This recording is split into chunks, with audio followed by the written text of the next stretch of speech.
Brigjen Helvi Assegaf selaku Direktur Tindak Pidana Eksus Bareskrim Polri yang tadi kita sama-sama mendengar sudah menjelaskan secara detail hasil pengungkapan yang dilakukan dari Direktorat Eksus. Rekan-rekan media, saat ini saya akan memberikan kesempatan untuk bertanya. Namun dalam pelaksanaan kegiatan pengungkapan tentunya kita memahami adanya kolaborasi dan koordinasi antar lembaga. Mungkin nanti bisa juga disampaikan pertanyaan-pertanyaan kepada PPATK terkait masalah tentang perjalanan keuangan yang diselidiki.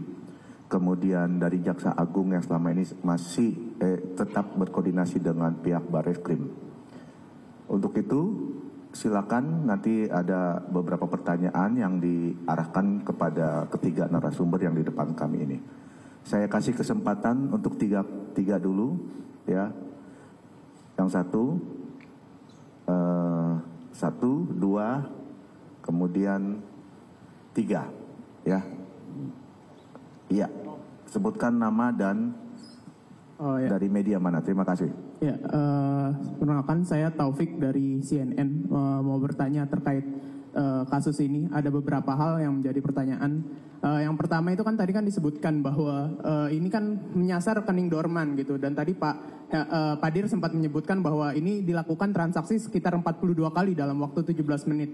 Nah, pertanyaannya adalah pertama, ini dari ada berapa rekening dorman yang dibobol oleh pelaku dalam waktu 17 menit itu, apakah ada banyak atau dia hanya menyasar satu tapi yang memiliki nominal rekening yang besar?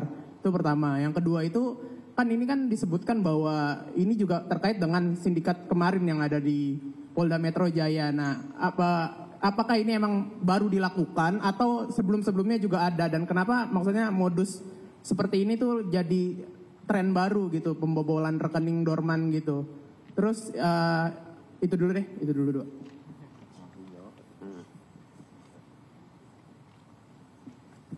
Baik, terima kasih.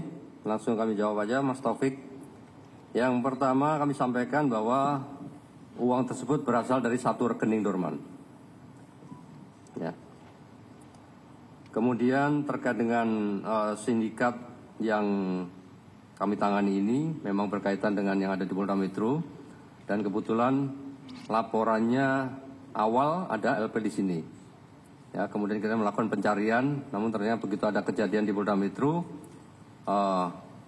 sudah ditangkap di Polda Metro di sana, sehingga kita tinggal komunikasi dengan penyidik dari Polda Metro.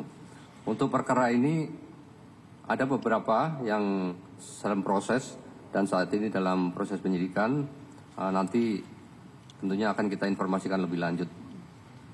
Atau buronan, ada kasus-kasus lain atau buronan yang masih dicari? Ya, kasusnya. Baik, terima kasih Mas Taufik. Yang kedua, silakan Bu Ayu, sebutkan dari media mana. Ya, selamat siang Pak Dir, Pak Kabak semuanya. Izin Pak, saya Ayu dari Tirto, mau menanyakan beberapa hal. Yang pertama, itu kan kalau yang terkait dengan kasus yang di Polda Metro itu kan ada keterlibatan TNI ya Pak. Nah, kalau di jaringan ini apakah ada oknum juga dan kerjasama dan koordinasi dengan pihak TNI-nya seperti apa? Terus kedua, kalau di Polda Metro itu kan juga ada sosok S yang memberikan data awal rekening-rekening dorman ini. Nah, apakah di jaringan ini juga sosok pemberi data rekening dorman di BNI ini sama gitu, sosoknya S juga atau ada yang lain?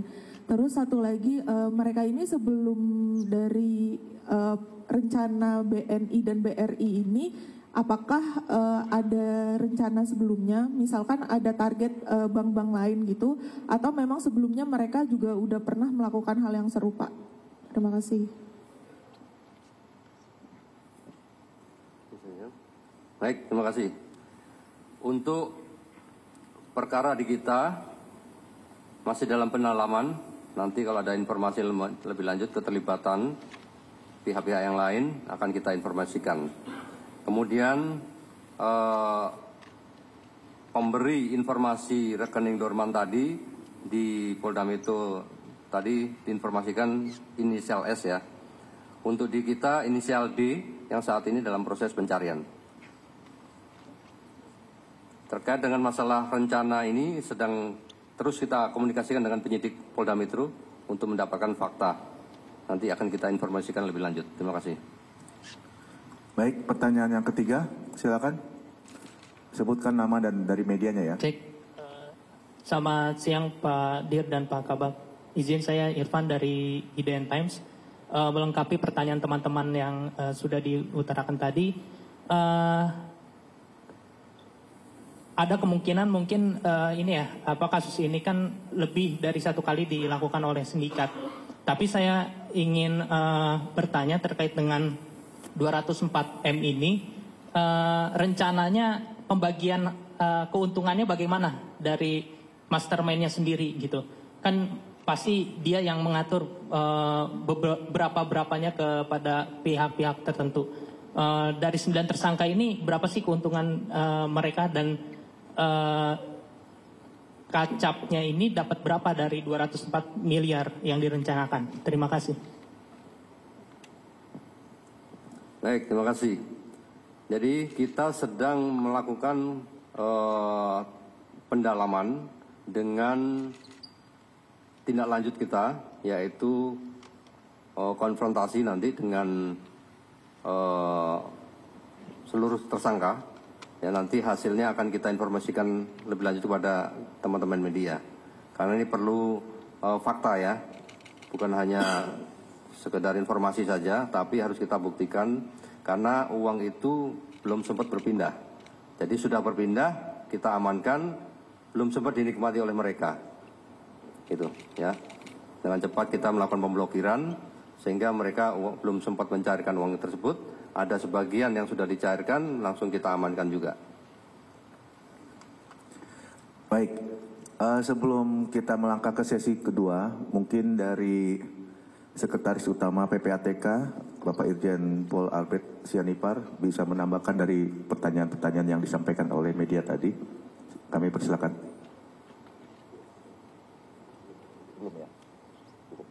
Dari Pak Sugeng, cukup. Baik, kita ke sesi kedua, pertanyaan ya nomor 1, kemudian nomor 2, lalu nomor 3. Ya, silakan, mic-nya kasih. Tetap nama dan medianya disampaikan. Iya Pak, izin saya Zulfakar dari Berita 1 TV. Pertama adalah tadi kan disebutkan ada pencucian uang ya Pak. Ini sebenarnya modusnya atau bentuk pencucian uangnya itu apa?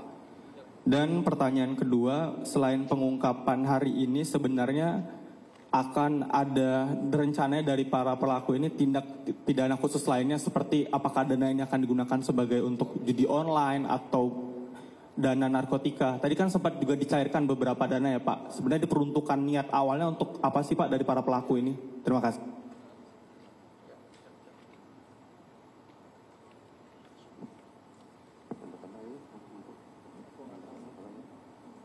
Bisa diulangi yang pertama tadi apa? Yang pertama, tadi kan ada soal pencucian uang Pak. Bentuk pencucian uangnya ini modusnya bagaimana sih Pak? Ya. Baik, terima kasih. Kami sampaikan untuk bentuk pencucian uangnya yaitu salah satunya dengan menukarkan uang tersebut dengan uang falas yang dipindahkan ke rekening pihak lain yang menjadi penampungan tadi, ya. Dan kita sudah melakukan pemeriksaan kepada penjual falasnya atau money changernya yang saat ini dengan pendalaman dan kita terus berkoordinasi dengan JPU. Kemudian terkait peruntukannya, mereka tidak ada informasi yang disampaikan terkait peruntukannya. Tapi yang jelas mereka berbagi setelah nanti mendapatkan hasil dari transaksi ilegal tersebut. Cukup ya. Pertanyaan kedua, Ibu Yona, silakan. Ya, terima kasih Pak. Selamat siang Pak Dir, saya Yona dari Metro TV mau bertanya. Yang pertama terkait pemilik dari rekening Dorman ini Pak, dengan jumlah yang sangat banyak ini siapa pemilik, siapa sosok nasabah ini? Yang kedua, bagaimana kronologi pertemuan antara pelaku yaitu aktor intelektual atau orang yang bertemu dengan Kacap ini Pak? Kan disebutkan ada pertemuan, apakah bertemu di kantornya salah satu bank pemerintah ini atau di salah satu tempat, dan apakah dilakukan penculikan juga terlebih dahulu seperti korban Ilham Pradipta, dan kemudian apakah mereka ada hubungan atau saling mengenal sebelum peristiwa ini terjadi, dan atau langsung saja datang ke Kacap ini mengaku sebagai anggota Satgas Perampasan Aset. Makasih Pak. Bapak, izin Bapak satu lagi Pak. Bisa dijelaskan Pak langkah-langkah spesifik apa yang dilakukan oleh Baris Krim Polri dalam mengantisipasi fraud di berbagai sektor, khususnya yang melibatkan PJK. Terima kasih Pak. Melibatkan PJK. Melibatkan apa tadi? PJK.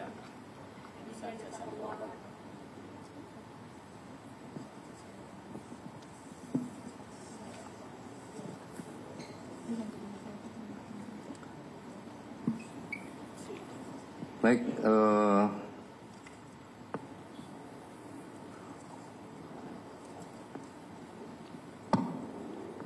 untuk terkait dengan pelibatan PJK. Jadi di perkara ini mereka tidak saling mengenal awalnya. Jadi yang Deder tadi, pelaku utama, itu yang mencari orang-orang yang punya hubungan dengan PJK. Jadi mencari dia, setelah dia mendapatkan, dia mencari juga orang-orang yang bisa membuat rekening penampungan. Setelah terkumpul, mereka berkomunikasi di beberapa tempat, dan itu beberapa kali, baru mereka membuat rencana sesuai dengan skema yang tadi kita sampaikan. Artinya Deder inilah yang sudah membuat rencana secara utuh. Mereka mencari orang-orang yang bisa dihubungi untuk bisa mendapatkan akses ke PJK, sehingga mereka bisa melakukan itu semua setelah lengkap sampai dengan pembuat rekening penampungan. Lagi?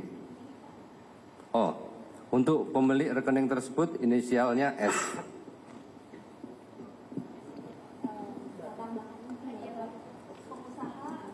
Ya, pengusaha tanah.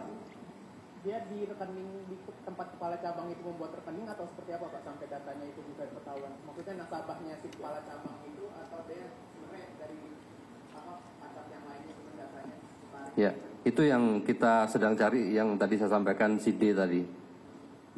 D. Oke, cukup ya. Kita kasih kesempatan tadi yang terakhir, silakan. Baik, terima kasih Pak.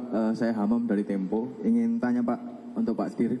Kemarin kan di Reskrim Polda Metro Jaya mengatakan bahwa untuk kasus yang di sana itu saldo rekening Dorman yang dibobol sekitar 70 miliar. Apakah 70 miliar itu bagian dari ini juga Pak atau terpisah?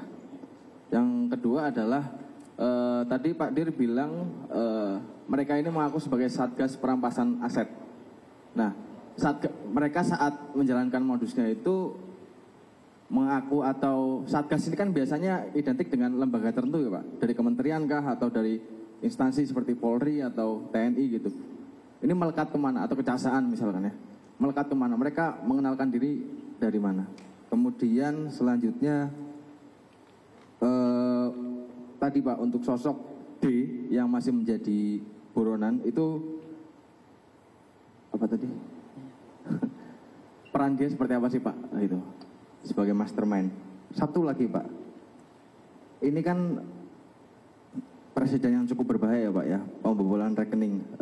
Dalam kasus seperti ini, pembobolan rekening Dorman, apakah bisa dibobol tanpa ada orang dalam, atau kasus seperti ini pasti melibatkan orang dalam dari perbankan? Mungkin untuk yang pertanyaan terakhir bisa dari Pak Dir atau dari PPATK. Begitu saja. Terima kasih. Baik, terima kasih. Yang pertama, mereka mengaku Satgas Perampasan Aset di salah satu tersangka tadi yang inisialnya